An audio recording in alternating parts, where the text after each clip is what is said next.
Obviously, I thought it was a great performance by our guys. I thought our guys played extremely well on both ends of the court. I thought we executed extremely well offensively. Obviously, we didn't turn the ball over. We played inside out, which is important for us to have success.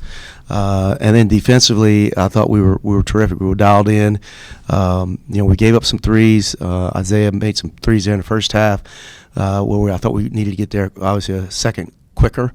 But for the most part, we did a good job of keep protecting the paint and limiting these guys to one shot. We gave up some second shots early in the first half, but I thought we got better late in the game. And then we didn't turn the ball over.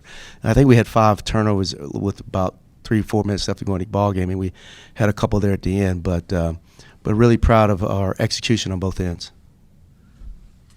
Both of you guys talk about the execution on both ends, like your coach mentioned, against a team that's one of the better ones. All right, SMU is a great team. Credit to them. Our execution is great on defense. We know what we're doing. We got everybody talking. We didn't have that last game or a little bit of the game before, but I feel like today we were all equipped with it. And on the offensive side, when you do it on the defensive side, the offense will come. So, yeah. Yeah. Well, to piggyback what Lawson said, honestly, we all know what we're playing for, and we have a chance to win the conference. So we all decided to buy in because we know like the last game wasn't us, and we wanted to show everybody that this is really who we are. So we had to put everything in and focus. How important was that to create a different identity for yourselves than what you showed the other night? Oh, it was very important. What goes into refocusing like that? How do you flush, what happened in Houston, turn around, have focused practices, and come out? You can't worry about what's in the past. You got to think about the future. We can't worry about losing that game or what happened in that game. We can just learn from it and transfer it to the next game.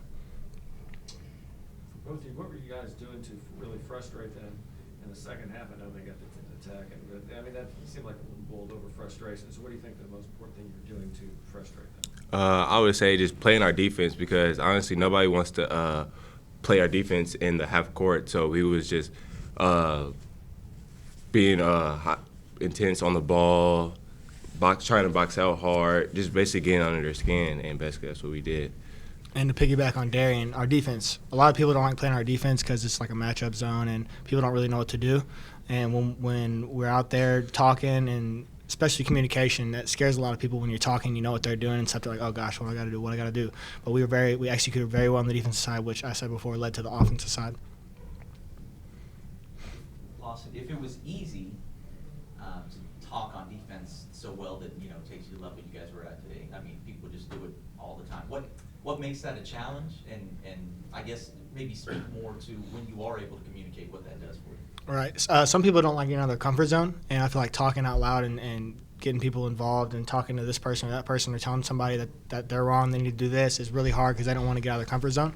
But once you do that and you're able to help somebody get into the right place or the right setting, it can really help the whole defense, because if one person's not in the right place, then the whole defense is messed up. So if we get good communication and talk about that, then we're in the right position, in the right spot, and it works really well. So Houston lost today. I don't know if you guys saw that. Now to the top of the standings, you all have 4 losses. How much do you kind of keep track of that, your opportunity to win a regular season title? We're just taking about the next game. We ain't worried about none of that. All right, let's go, guys. Appreciate y'all. Y'all did a great job. All right, thank you. Y'all did a great job. Yo, they're too open, these guys right here.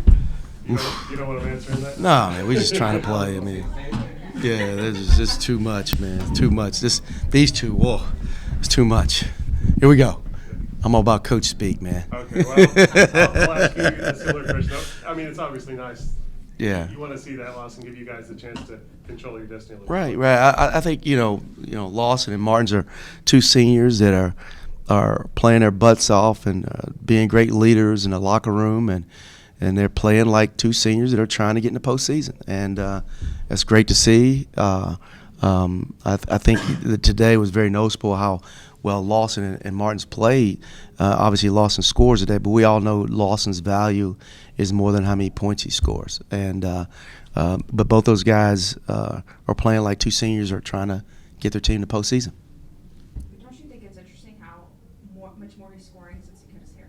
Yeah, I do, and I say it to him every day. You know, I'm like, should have got the clippers to him, baby, earlier. I mean, you know, but there's no question he's definitely. I think it's because he can move quicker, so he can get in his shot quicker.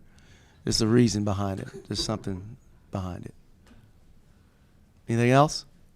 What do you think you guys have to do in order to get qualified and to make the NCAA? You know, we just got to worry about Tulane on Tuesday. I don't look at big picture things like that. I think, you know, and I don't listen to halftime talks. I don't listen to the Jerry Palms or the Lenardis or the DeCourcys or whoever those guys are to make those comments, and that's for you guys, the fans. And I think all we can do is worry about what we can control, and that's we got 4 games left. Is that right?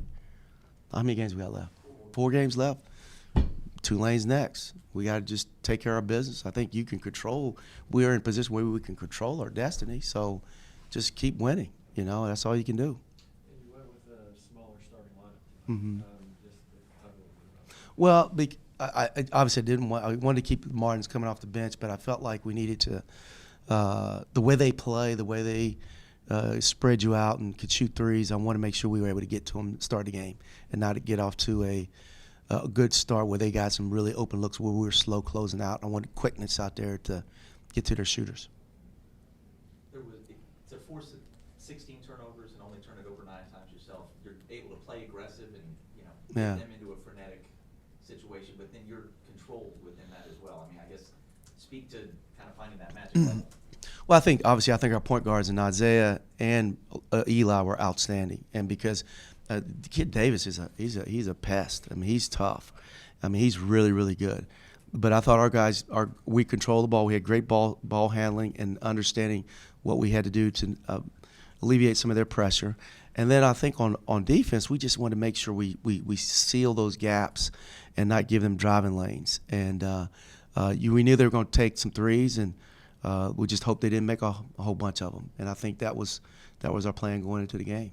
Over the course of the season, you have lots of opportunities to, you know, bounce back from losses. Mm-hmm. In this particular instance, what went into, you know, getting back on the plane, getting back here, getting them focused for today? Well, you know, for my part, when I was out there on the court, I didn't think we had played that badly. Now, you know, I think you could toss that game out when your point guard leaves and your coach leaves the last 12 minutes of the game. I don't think you're going to take a whole lot from that game. So, but we do know Houston had 17 points with 2 minutes left to go in the half. We do know it was only like a 10, 12-point lead when I went out, and they had made some runs, but that we were still in play. So I don't think we played as bad when, like I said, I was there, and I'm not saying I was important, but our point guard was really important, and he leads for the last 10 minutes of the game. So I don't think you can take a whole lot from that point on. But we knew we had to get back and get our minds right. We got a huge opportunity this Saturday against the SMU team that's right with us. You know, if they win the game, then they're tied with us, right? I mean, that's how close it is. So I think our guys were motivated to come in and compete against a team that's really good.